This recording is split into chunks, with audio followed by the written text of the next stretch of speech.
morning sa ating lahat mga kababayan. Ito pala yung menu for today namin dito sa RFD Food Service.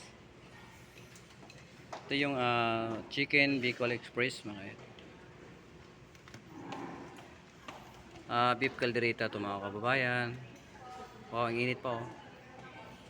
Beef caldereta. Tsaka inihaw na pork chop.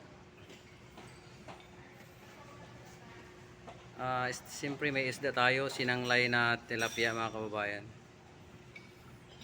Miss, magkano yung tilapia mo? Magkano yan? 95 mga kababayan. Mura lang ano? So ito din ang chorizo marble potato. Ayan o. At saka meron din silang beef with eggplant mga kabayan. Ano? Beef eggplant. Tsaka pork rolls with spinach. Wow. Si ano, Singaporean food to mga kabayan. Tsaka merong apple curry chicken.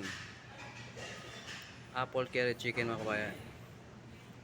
Yun lang ang menu for today namin sa RFD Food Service. Thank you for watching.